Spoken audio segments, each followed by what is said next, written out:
Hey, what's up, everybody? True Boxing here. Thank you for coming back to Get Hit with the Truth. So today we are doing the 5th edition of the WBC Champions Report, 5th edition of 2024, as it's my bi-monthly report where I cover all WBC titles and current champions and give news and updates on them and what's coming up for them or what just happened potentially from 122 pounds all the way to heavyweight. Now, before we get into that, if you could smash the like button, leave a comment, or subscribe to the channel. I really do appreciate any and all support that I can get as I continue to build my channel here.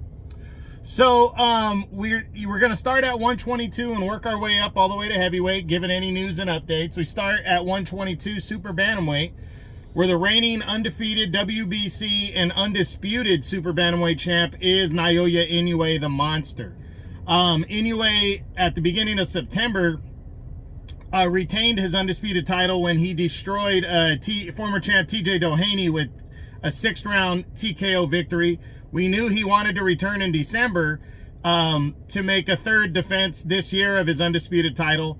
There was some talk about Junto Nakatani, the bantamweight champion, coming up and fighting him, but they want to build to that super fight in Japan. So instead, he's going to make a mandatory defense against his IBF and WBO mandatory challenger, undefeated Sam Goodman. That fight takes place on Christmas Eve from Japan, which is a Tuesday, on ESPN+. So make sure you check that one out. That's going to be good. All 4 titles on the line. I really do like that matchup. Goodman, you know, is a solid contender. He's earned his spot beating TJ Doheny last year by a decision, and also defeating Rais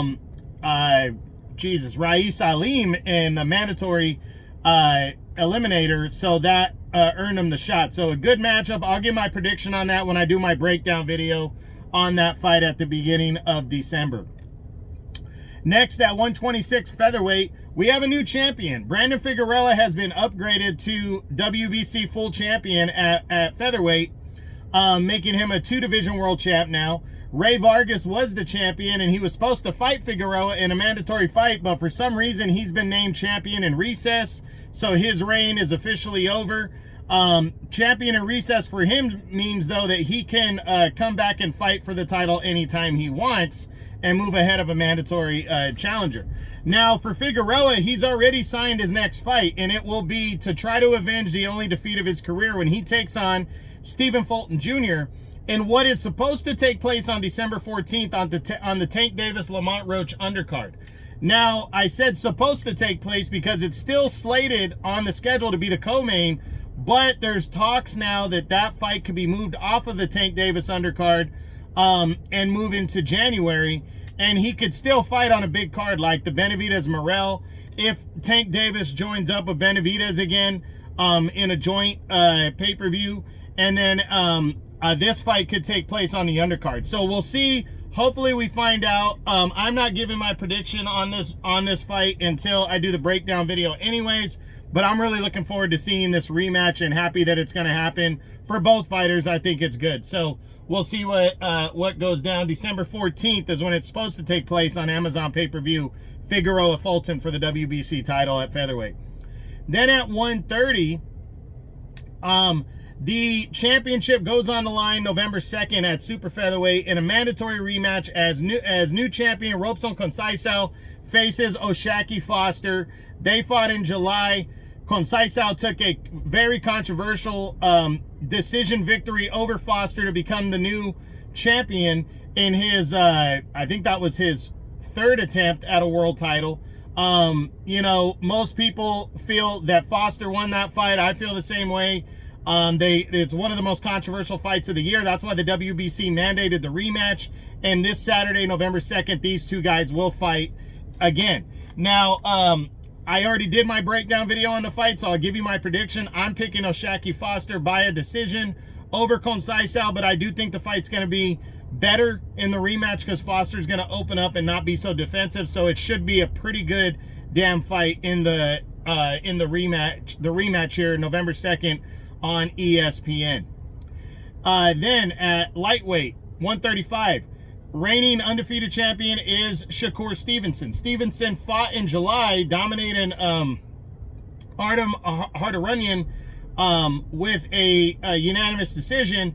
He had a fight with Joe Cordina for the October 12th DAZN card from Riyadh, but had to pull out with an injury. The talks were, that was the pre-fight for a showdown with William Zepeda that still seems to be on the table. It looks like February 22nd that another Riyadh season card is being discussed and put together, and it's looking like Stevenson and Zepeda are going to clash on that card from Saudi Arabia, which is going to be huge. Not official yet, but I just actually today read up, and they are starting to announce. They're starting to put the fight together. Zepeda still has to get through Tevin Farmer first on November 16th, but he's a heavy favorite going into that fight. Not many people think he's going to lose that fight. I personally don't, so it's going to be interesting to see if this fight happens. I think it will, and by the next Champions Report, the fight should be official and announced at the end of the year Champions Report. Next at 140, junior welterweight, reigning champion is Alberto Puello. Puello, he's actually undefeated as well. Puello is supposed to return December 14th to make the first official defense of his title when he takes on mandatory challenger Sandor Martin. And again, I say supposed to because he's also supposed to be on the Tank Davis Lamont Roach undercard.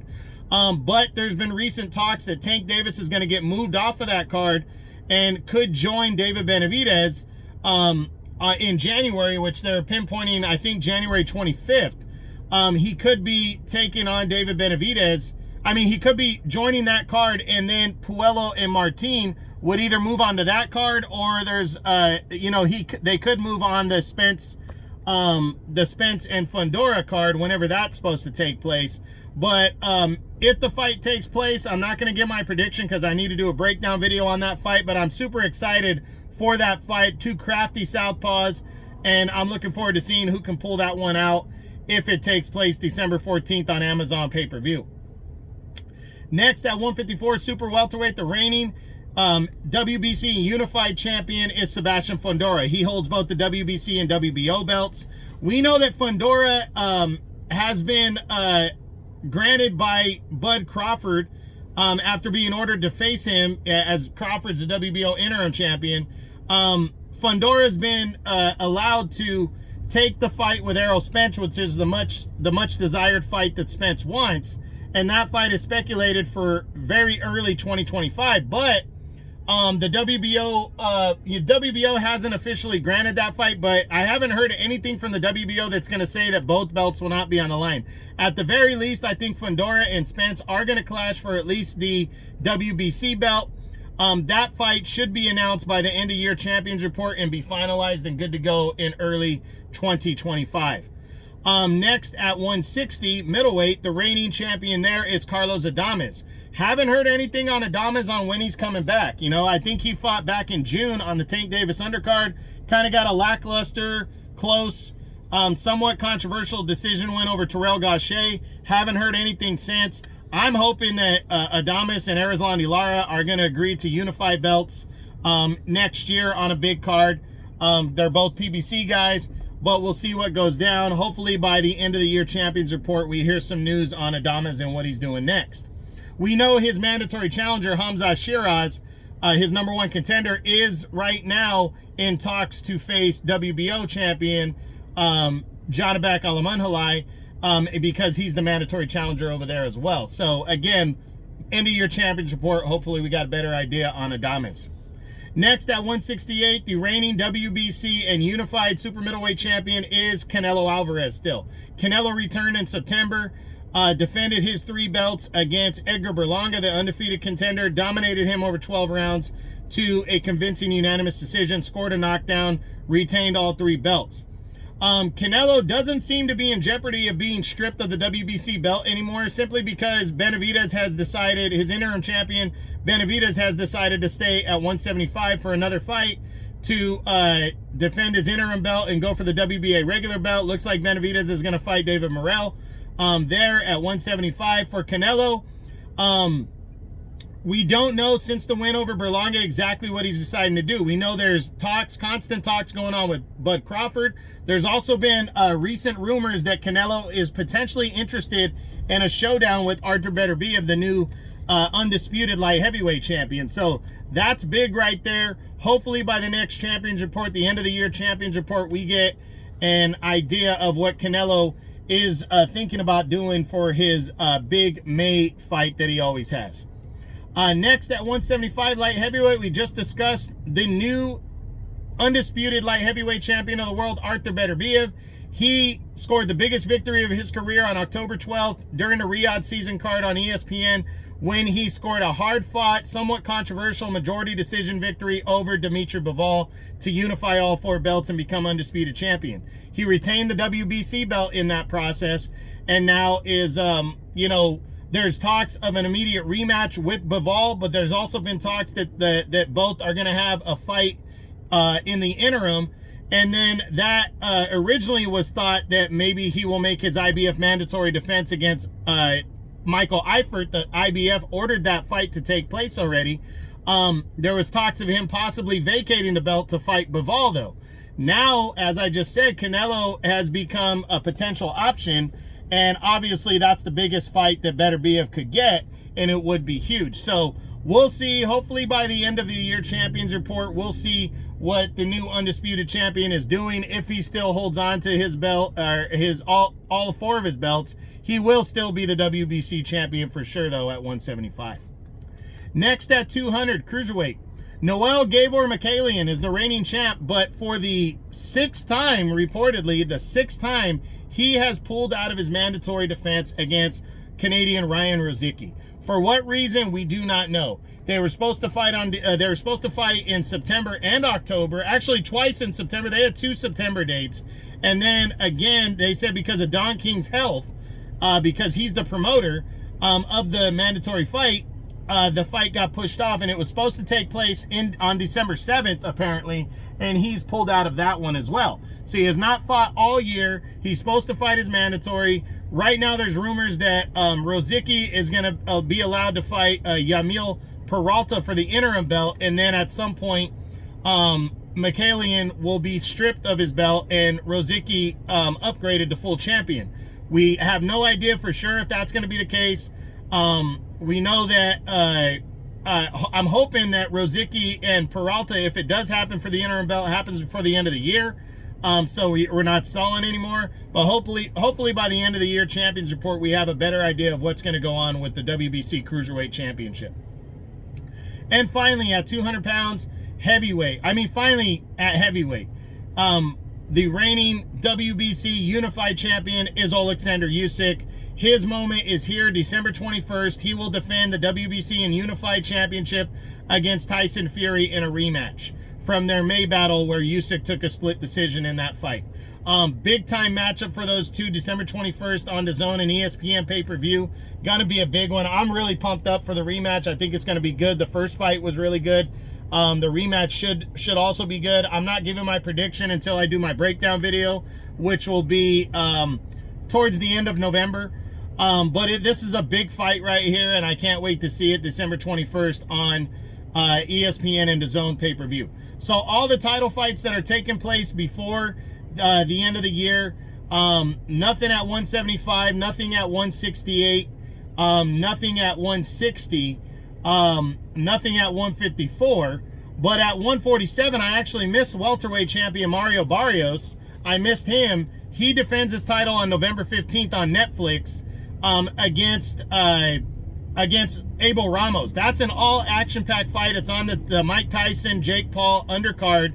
And that's going to be a good one right there for the WBC welterweight title at 147. On November 2nd, Conceição and Foster 2 for the WBC super featherweight title. December 14th, we don't know. There's 2 fights potentially. Brandon Figueroa, Stephen Fulton Jr. 2 for the WBC featherweight title. That's supposed to be on Amazon Prime pay-per-view undercard. Then the 140-pound junior welterweight title, also Alberto Puello and Sandor Martin for the 140-pound title in a mandatory fight. Both supposed to be that night, but could not happen as well on that night if the Tank Davis fight gets moved into 2025. Then December 24th, December 21st, I'm sorry, you have the Unified Heavyweight Championship on the line between Usyk and Fury in their rematch. And then on December 24th, Christmas Eve from Japan, the monster, Naoya Inoue, closes out our boxing year as he defends his undisputed title against mandatory challenger Sam Goodman, who's undefeated from Australia. So it should be a good closeout to the year for the WBC title. This has been the 5th edition of the 2024 Champions Report on the WBC Championships and Champions from 122 all the way to heavyweight. I hope you enjoyed the video. If you did, smash the like button, leave a comment, or subscribe to the channel. I appreciate any and all support. This is True Boxing, and you've been hit with the truth.